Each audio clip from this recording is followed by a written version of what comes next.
Dr. Anthony Harper here, blessed to be here at the White House with Robert Feuereisen with the Jewish World Review.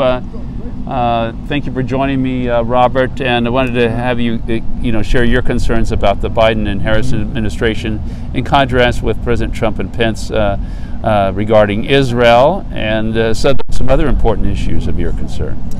Well, first of all, I'd like to say that both President-elect Biden and Vice President Kamala Harris certainly deserve a chance and should be given an opportunity to promote whatever agenda they want, and hopefully it'll be something that the American people want and the world community will accept.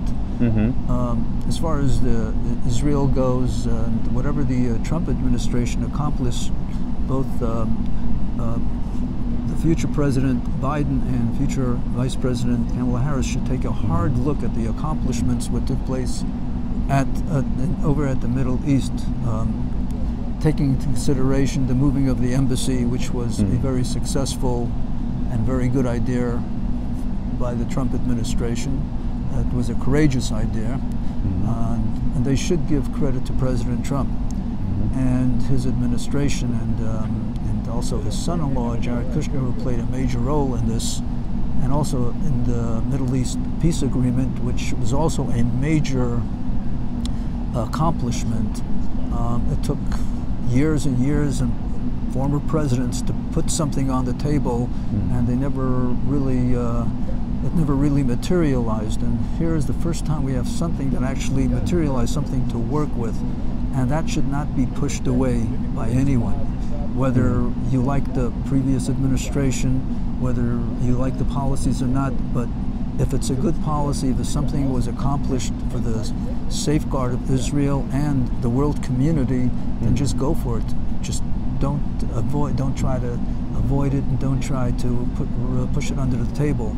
It's something that both future President Biden and the future Vice President, if they want to have a successful administration, and we wish them very well. I think every American wishes them very well. And as an American, we do want them to be successful. This is not a time to say, well, I wish this didn't turn out this way. It was God's wish. And if it's God's wish, then there's a purpose to it. And that's what we have to look at. Well, you and I have seen a lot over the last 4 years. We were together the first week of the Trump administration. We had a very special time with Sean Spicer back then, but very historic things that have changed with regards to the way Israel's treated and Israel's sovereignty over the Golan Heights, and of course the U.S. Embassy move. But other concerns that you might have about the Biden and Harris administration that might relate to our religious liberty issues and the expression thereof. Right, you're right about that. And the thing is, there's always going to be concern in the Middle East, because the whole world looks at the Middle East. And that's something any future president and vice president must address and must study and must look. And in order to be a successful leader, you must study the history. You must go back a year, 2 years, 20 years, and see the differences right now, see where we're holding right now. And if you can come up with something really positive and a point of encouragement, then that's what you should go with, and not, God forbid, brush away everything that has been done in the last year or 2 years or 4 years, just like that. If it's been a successful thing, a good leader looks at the good and the positive of his predecessors. If you don't study the history, then you're going to have a hard time coming up with new ideas, and that's something that will withhold any future successes, because the opposing people, let's say whether it's the Palestinians or any other group in the Middle East, they will just say, well, we got a new administration, and I guess we'll have to wait till they leave. And then they're always going to come up with some excuse, and we're going to always try again and again and again if we don't like what's happening.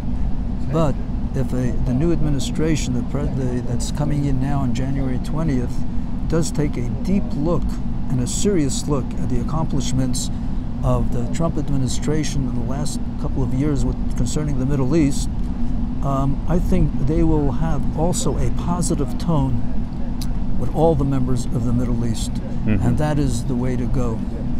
And I once mentioned to President Clinton, I was discussing with him the Middle East, and I said, one of the things that every leader has to show concerning especially the Middle East is positive action. And positive action creates confidence.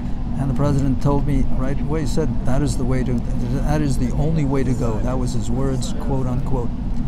And that is the way President-elect Biden and Vice President-elect Kamala Harris, they too must create an atmosphere of positive action. Nothing else will work, because confidence is the key to success, not only for any administration, but certainly in these very challenging times for the future President Biden and Vice President Kamala Harris, and we do wish them luck.